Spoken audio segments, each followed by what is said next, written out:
ವೀಕ್ಷಕರೆಲ್ಲರಿಗೂ ನಮ್ಮ ವಾಹಿನಿಯ ದೈನಿಕ ರಾಶಿ ಫಲ ವಿಶೇಷ ಕಾರ್ಯಕ್ರಮಕ್ಕೆ ಸ್ವಾಗತ.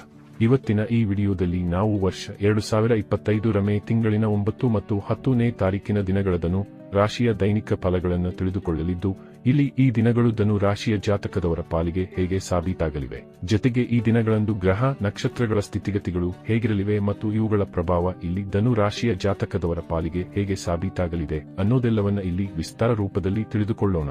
ವಿಡಿಯೋ ಪ್ರಾರಂಭಿಸುವುದಕ್ಕೂ ಮುನ್ನ ಎಂದಿನಂತೆ ನಮ್ಮ ವಿನಂತಿ ಎಂದರೆ, ನೀವಿನ್ನೂ ನಮ್ಮ ಚಾನೆಲ್ ಸಬ್ಸ್ಕ್ರೈಬ್ ಮಾಡಿಲ್ಲವೆಂದರೆ ಈ ಕೂಡಲೇ ನಮ್ಮ ಚಾನೆಲ್ ಅನ್ನ ಸಬ್ಸ್ಕ್ರೈಬ್ ಮಾಡಿ. ಜೊತೆಗೆ ನಮ್ಮೆಲ್ಲ ವಿಡಿಯೋಗಳ ನಿರಂತರ ಅಪ್ಡೇಟ್ಸ್ಗಳಿಗಾಗಿ ತಪ್ಪದೇ ಪಕ್ಕದ ಬೆಲ್ ಐಕಾನ್ ಬಟನ್ ಕೂಡ ಕ್ಲಿಕ್ ಮಾಡಿ. ವೀಕ್ಷಕರೇ, ಇಲ್ಲಿ ಮೊದಲು ಈ 2 ದಿನಗಳ ದೈನಿಕ ಫಲಗಳನ್ನು ತಿಳಿದುಕೊಳ್ಳುವುದಕ್ಕೂ ಮುನ್ನ ಈ 2 ದಿನಗಳ ಗ್ರಹ ನಕ್ಷತ್ರ ಮತ್ತು ಇಲ್ಲಿ ಉಂಟಾಗಲಿರೋ ಯೋಗಗಳ ಕುರಿತಾದ ಮಾಹಿತಿಯನ್ನ ಅರಿತುಕೊಳ್ಳೋಣ. ಮೊದಲಿಗೆ ಇಲ್ಲಿ ವರ್ಷ 2025 ರ ಮೇ ತಿಂಗಳಿನ 9ನೇ ತಾರೀಕಿನ ದಿನದ ಗ್ರಹ ನಕ್ಷತ್ರಗಳ ಸ್ಥಿತಿಗತಿಗಳನ್ನು ನೋಡುವುದಾದರೆ, ಮೇ ತಿಂಗಳಿನ 9ನೇ ತಾರೀಕಿನ ದಿನವು ಶುಕ್ರವಾರದ ದಿನವಾಗಿರಲಿದ್ದು, ಇಲ್ಲಿ ವೈಶಾಖ ಮಾಸದ ಶುಕ್ಲ ಪಕ್ಷದ ದ್ವಾದಶಿಯ ತಿಥಿ ಇರಲಿದೆ. ದ್ವಾದಶಿಯ ತಿಥಿಯು ಈ ದಿನದ ಮಧ್ಯಾಹ್ನದ 2:56 ಇರಲಿದ್ದು, ಆ ನಂತರದಲ್ಲಿ ತ್ರಯೋದಶಿಯ ತಿಥಿಯ ಪ್ರಾರಂಭಗೊಳ್ಳಲಿದೆ. ಹಾಗೆ ಈ ದಿನದ ರಾತ್ರಿ 12:09 ಹಸ್ತ ನಕ್ಷತ್ರದ ಗೋಚರವಿರಲಿದ್ದು, ಆ ನಂತರದಲ್ಲಿ ಚಿತ್ರ ನಕ್ಷತ್ರದ ಗೋಚರ ಪ್ರಾರಂಭಗೊಳ್ಳಲಿದೆ. ಜೊತೆಗೆ ಈ ದಿನದ ರಾತ್ರಿ 2:58 ವಜ್ರ ಹೆಸರಿನ ಯೋಗವಿರಲಿದ್ದು, ಆ ನಂತರದಲ್ಲಿ ಸಿದ್ಧಿ ಹೆಸರಿನ ಯೋಗದ ಪ್ರಾರಂಭಗೊಳ್ಳಲಿದೆ. ಚಂದ್ರದೇವನು ಈ ದಿನದಂದು ಕನ್ಯಾ ರಾಶಿಯಲ್ಲಿ ಗೋಚರಿಸಲಿದ್ದು, ಇಲ್ಲಿ ಸೂರ್ಯದೇವನು ಮೇಷರಾಶಿಯಲ್ಲಿ ವಿರಾಜಮಾನನಾಗಿರಲಿದ್ದಾನೆ. ಈ ದಿನದಂದು ಅಭಿಜಿತ ಮುಹೂರ್ತವು ಬೆಳಗಿನ 11:51 ಹಿಡಿದು ಮಧ್ಯಾಹ್ನದ 12:41 ಇರಲಿದೆ. ಇದರ ನಂತರದಲ್ಲಿ ಮೇ ತಿಂಗಳಿನ 10 ತಾರೀಕಿನ ದಿನದ ಗ್ರಹ ನಕ್ಷತ್ರ ಮತ್ತು ಯೋಗಗಳ ಕುರಿತಾದ ಮಾಹಿತಿಯನ್ನ ತಿಳಿದುಕೊಳ್ಳುವುದಾದರೆ, ಮೇ ತಿಂಗಳಿನ 10ನೇ ತಾರೀಕಿನ ದಿನವು ಶನಿವಾರದ ದಿನವಾಗಿರಲಿದ್ದು, ಇಲ್ಲಿಯೂ ಕೂಡ ವೈಶಾಖ ಮಾಸದ ಶುಕ್ಲ ಪಕ್ಷದ ತ್ರಯೋದಶಿಯ ತಿಥಿ ಇರಲಿದೆ. ತ್ರಯೋದಶಿಯ ತಿಥಿಯು ಈ ದಿನದ ಸಂಜೆ 5:29 ಇರಲಿದ್ದು, ಆ ನಂತರದಲ್ಲಿ ಚತುರ್ದಶಿಯ ತಿಥಿಯ ಪ್ರಾರಂಭಗೊಳ್ಳಲಿದೆ. ಹಾಗೆ ಈ ದಿನದ ರಾತ್ರಿ 3:15 ಚಿತ್ರ ನಕ್ಷತ್ರದ ಗೋಚರವಿರಲಿದ್ದು, ಆ ನಂತರದಲ್ಲಿ ಸ್ವಾತಿ ನಕ್ಷತ್ರದ ಗೋಚರ ಪ್ರಾರಂಭಗೊಳ್ಳಲಿದೆ. ಹಾಗೆ ಈ ದಿನದ ರಾತ್ರಿ 4:01 ಸಿದ್ಧಿ ಹೆಸರಿನ ಯೋಗವಿರಲಿದ್ದು, ಆ ನಂತರದಲ್ಲಿ ವ್ಯತಿಪಾತ ಹೆಸರಿನ ಯೋಗದ ಪ್ರಾರಂಭಗೊಳ್ಳಲಿದೆ. ಚಂದ್ರದೇವನು ಈ ದಿನದ ಮಧ್ಯಾಹ್ನದ 1:42 ಕನ್ಯಾರಾಶಿಯಲ್ಲಿಯೇ ಗೋಚರಿಸಲಿದ್ದು, ಆ ನಂತರದಲ್ಲಿ ತುಲಾ ರಾಶಿಗೆ ಪರಿವರ್ತನೆ ಹೊಂದಲಿದ್ದಾನೆ. ಇನ್ನು ಸೂರ್ಯದೇವನು ಮಾತ್ರ ಈ ದಿನದಂದು ಕೂಡ ಮೇಷರಾಶಿಯಲ್ಲಿಯೇ ವಿರಾಜಮಾನನಾಗಿರಲಿದ್ದಾನೆ. ಇನ್ನು ಈ ದಿನದಂದು ಅಭಿಜಿತ ಮುಹೂರ್ತವು ಬೆಳಗಿನ 11:51 ಹಿಡಿದು ಮಧ್ಯಾಹ್ನದ 12:41 ಇರಲಿದೆ. ವೀಕ್ಷಕರೇ, ಇದು ಈ 2 ದಿನಗಳ ಗ್ರಹ ನಕ್ಷತ್ರ ಮತ್ತು ಯೋಗಗಳ ಕುರಿತಾಗಿರುವ ಮಾಹಿತಿಯಾಗಿದ್ದು, ಈ ಮಾಹಿತಿಯನ್ನೇ ಆಧರಿಸಿ ಈಗ ಈ ದಿನಗಳ ಧನು ರಾಶಿಯ ಫಲಗಳನ್ನು ನೋಡೋಣ. ಮೊದಲಿಗೆ ಇಲ್ಲಿ ಮೇ ತಿಂಗಳಿನ 9ನೇ ತಾರೀಕಿನ ದಿನದ ಧನು ರಾಶಿಯ ದೈನಿಕ ಫಲಗಳನ್ನು ತಿಳಿದುಕೊಳ್ಳುವುದಾದರೆ, ಈ ದಿನದಂದು ಚಂದ್ರದೇವನು ಕನ್ಯಾರಾಶಿಯ ಮೂಲಕ ನಿಮ್ಮ ದಶಮ ಭಾವದಲ್ಲಿ ಗೋಚರಿಸಲಿದ್ದಾನೆ.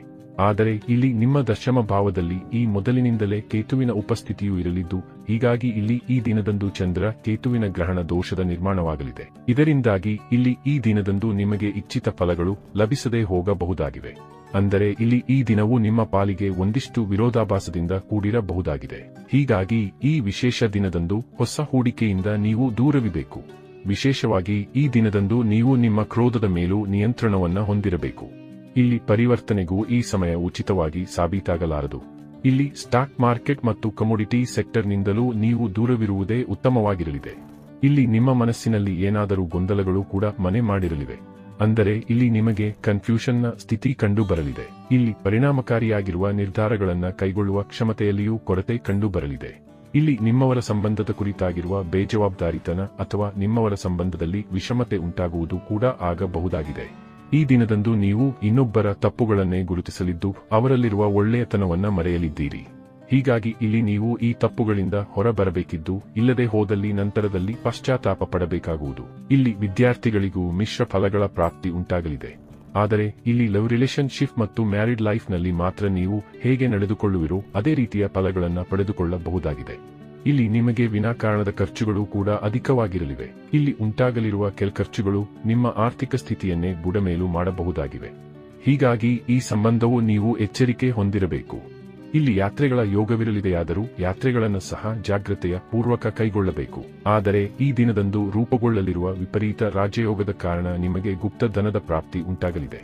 ಜತೆಗೆ ಇಲ್ಲಿ ನಿಮಗೆ ಐಟಿ ಸೆಕ್ಟರ್ನಿಂದ, ಆನ್ಲೈನ್ ಬಿಸಿನೆಸ್ನಿಂದಾಗಿ ಮತ್ತು ಆಮದು ರಫ್ತು ಕ್ಷೇತ್ರದಿಂದಾಗಿ ಸಾಕಷ್ಟು ಲಾಭದ ಪ್ರಾಪ್ತಿ ಉಂಟಾಗಲಿದೆ. ಜತೆಗೆ ಇಲ್ಲಿ ನಿಮಗೆ ವಿದೇಶಿಯ ಕಂಪನಿಯಿಂದಲೂ ಧನ ಸಂಪಾದನೆ ಮಾಡುವ ಹಲವು ಅವಕಾಶಗಳು ಲಭಿಸಲಿವೆ.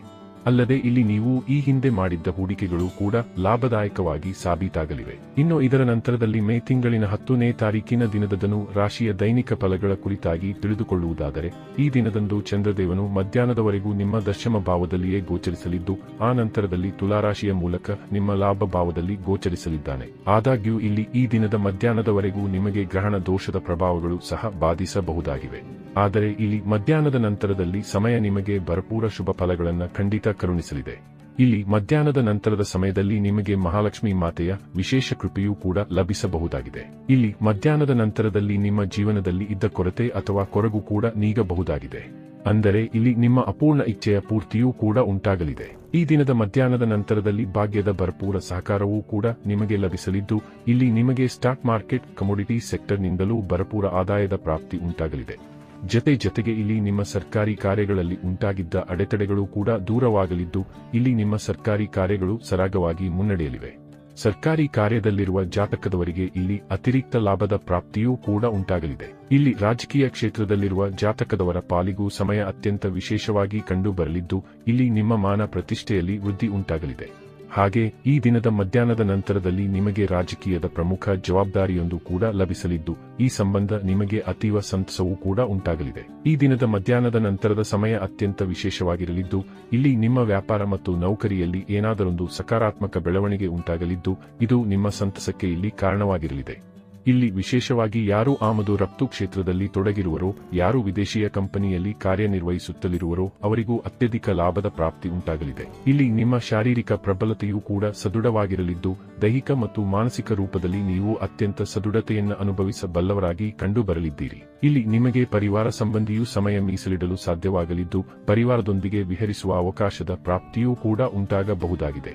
ಈ ಸಮಯ ಸಾಕಷ್ಟು ಫಲಪ್ರದವಾಗಿರಲಿದ್ದು, ಇಲ್ಲಿ ನಿಮ್ಮ ಅನುಕೂಲಕ್ಕೆ ತಕ್ಕಂತೆ ಸಮಯವನ್ನು ಸರಿಹೊಂದಿಸಿಕೊಂಡು ಮುನ್ನಡೆಯಬಹುದಾಗಿದೆ. ಇಲ್ಲಿ ವಿದ್ಯಾರ್ಥಿಗಳ ಪಾಲಿಗೂ ಸಮಯ ವಿಶೇಷವಾಗಿರಲಿದ್ದು, ಇಲ್ಲಿ ವಿದ್ಯಾರ್ಥಿಗಳಿಗೆ ಖಂಡಿತ ಓದಿನಲ್ಲಿ ಏಕಾಗ್ರತೆ ಹೊಂದಲು ಸಾಧ್ಯವಾಗಲಿದೆ.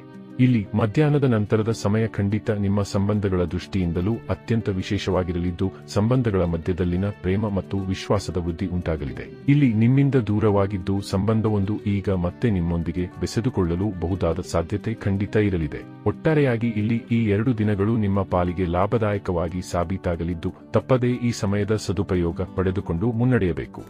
ವೀಕ್ಷಕರೇ, ಇದು ಈ 2 ದಿನಗಳ ಧನು ರಾಶಿಯ ದೈನಿಕ ಫಲಗಳ ಸಂಪೂರ್ಣ ಮಾಹಿತಿ. ಈ ಮಾಹಿತಿ ನಿಮಗೆ ಇಷ್ಟವಾದರೆ ವಿಡಿಯೋವನ್ನು ಲೈಕ್ ಮತ್ತು ಶೇರ್ ಮಾಡಿ. ಹಾಗೆ ಚಾನೆಲ್ ಸಬ್ಸ್ಕ್ರೈಬ್ ಮಾಡುವುದರೊಂದಿಗೆ ನಿರಂತರ ವಿಡಿಯೋ ಅಪ್ಡೇಟ್ಸ್ಗಳಿಗಾಗಿ ತಪ್ಪದೇ ಪಕ್ಕದ ಬೆಲ್ ಐಕಾನ್ ಬಟನ್ ಕೂಡ ಕ್ಲಿಕ್ ಮಾಡಿ.